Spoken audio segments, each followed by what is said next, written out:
Hello, so pite ho amasa penin cookie mix movies explainerin kan lim su kezuve.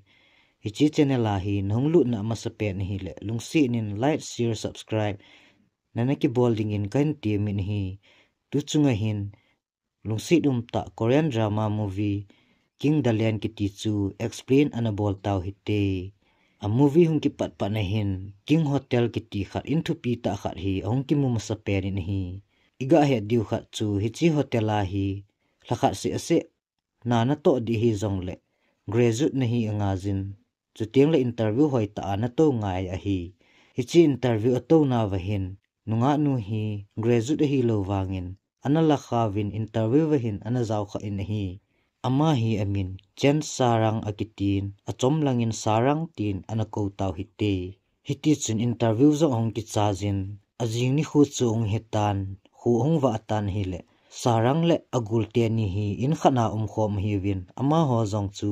thang de in analum na la zo win hi sarang jong hi akitho masang hin a phone ring hi hong ging tan aman jong aga la le chen sarang chu ni hi main ti win aman jong he nge ka hi ati le interview na to chu na pass tai na tonga nong pat the tai tin an sei pi ta win hi hichi thu za chun sarang jong chu ki pa le ajing in hi aji chu ma hi graduate jong hi lo ai wanga graduate tampi ato wangwa ama hin hlen do chu an ki pa le in hi alang khan a gulhang pa te hi ong ki mun gulhang pa hi amin wan akitin chuting le gulhang pa hi hichi King Hotela dinga hi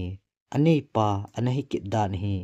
gulhang pa hen su pi khat jong hi ani jin ahin la hi chi asu pinu hin gulhang pa hi anamu nom pun hi hichi zana hin gulhang pa van hin apa ko machun hepa inglena ka chi di hi anati na hi ahin la pa chun inglena chi di na za nom pun hichi pa na chun asu pinu hin apa ko machun hepa ama jong gulhang hitan ama lama jong ki veng the hitai abol num khat chu bol sa in anati na pa ko ma pa na chun phal na anakila in hi hichi pe na hi ama ho hin an anani agut pe lai ta o hin hiti chun anjong ne lovin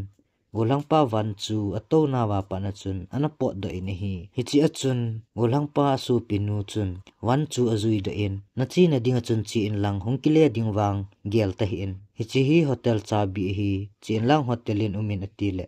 golang pa in ka ini pidinga kada la hotela ka gi diham ain ti tan hi hichi phat chun asu pinu u nu chun hichi in hi ka in hi pui tian na se hi lo ham na su mil hitam ati pi in asu pinun hitia ain sei pha na chun golang pa in chabi chu akila in hotel lang chu azun ta na hi golang pa so pinu zong in song galia lut ki na hin apa chun wan hoya ma hitam ipidinga anni dikuna pot do a hitia chu maham atile ai pui he pa kaza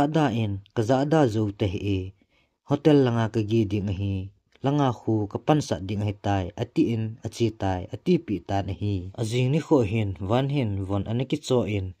iga he diu khat chu wan hin ama von tabang bang midangin avon di hi ananum ji lo hi ahin wang si ta chun t-shirt khat hi thum uma hin khat hi ama masanga midang khat ne anaki cho ta ji chun khat te ni bo hi anom tan ahin la wanin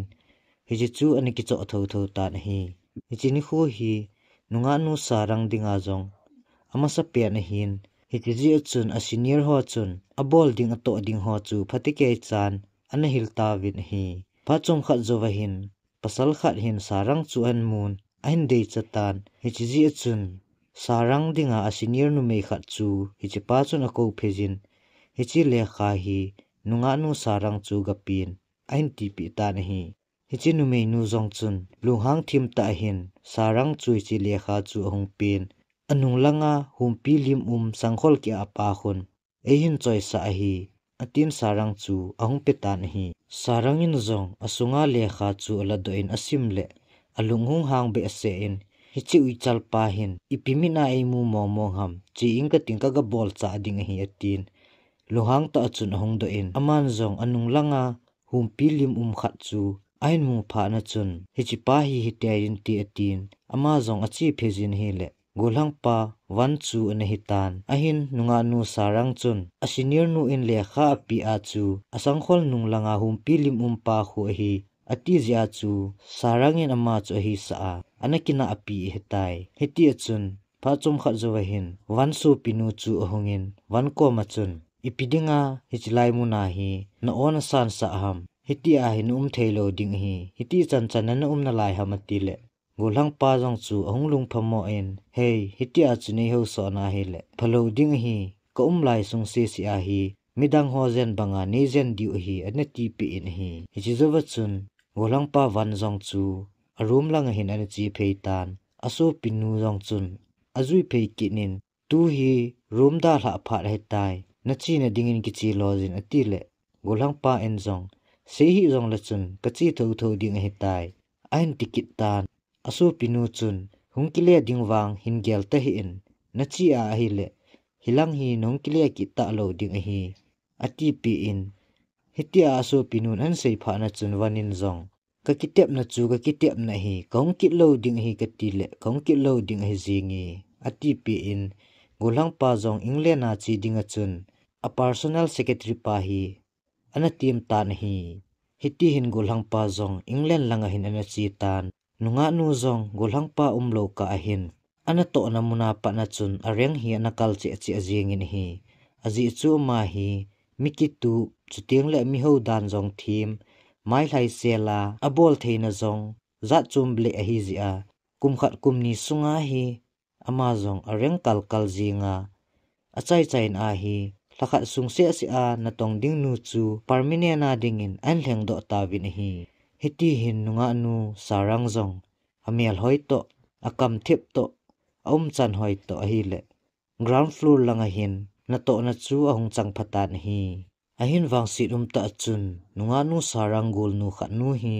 2019 ko mahin gn nei tan nunga nu sarang le agul nu in jong hlasita achun agul nu hlon chu ana hlado hlon tan hi ahin ji nei wanga hi ama ho hi in khana khom tho tho ai kinwin hi hiti hin pharong chi chi in kum tampi hi na chi do tan nunga mel hoi ta sarang jong manager posi ahung chang tan hi hi chi zo pha chom khat zo kumi zaram khat achi zo wahin golang pa jong england na pa na hin alung gelong ki khialin athiam zil na jong ain zo tan agam langovin ahung kile ki tan hi in lang ong hlun zo ni khat hi golang pa wan jong hotel chun aga chi ki tan hi le hi chi ni kho hin a phone mun khat na hin an ki da tha in hi chi pha chun golang pa wan hin a personal secretary pa mr nu ko ma hin ka phone nin hol do pi o atile mr nu in jong hengi khat to hin choi sa atangi anati na hi anoi langa hin nunga mel hoi ta sarang hi chi ni kho hin a o ina bi se en pam chi ding hin an umin ahin la senior nu in no oi na jong le ibakilo dham phone chu hol do pi in lang one office in gatha pi in atita nahi nunga nu sarang in jong upai nei lo ji achun phone chu a chojin a oi na sa san one office lang chu anazun ta nahi sarang jong upai tapun a oi anat wal pha na chun ai hung do ding kisa a hi ta ji in mun khat chu ga avel toilet hi an mun ipi hi le kasung hi ki khu thing kating chu ting le phone hi ga ki tha lu tan ti atin ama jong hi chi toilet na chun aga chi tan hi toilet na ato pe lai ta hin switch chu aga mi aji a hi le room ho chu ong ki murin aman jong bathroom se jong chu ke room sang in alien zo e anati na hi hiti a chu switch a ki chip chip pe lai ta hin golang pa jong mun chum lang khana hi chi ding tia ahunga hi le abat roma chu mi umdan in hen golang pa wan jong ahung kile kinin aga ve na hi le nunga mel hoita sarang chu a toilet na ato pe chu ain mun hi nunga nu sarang in jong pholo changlo wa chun mr van chu ain mun sarang jong chu a chan gul amu abang jengin amit ong sal lap jengin hi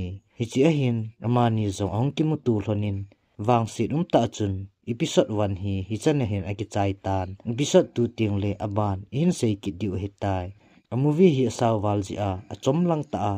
explain in bol hin anaki thi majhite aban hi chi channel la ikimu to ki ka sevin na bon chawin damsel chi tawin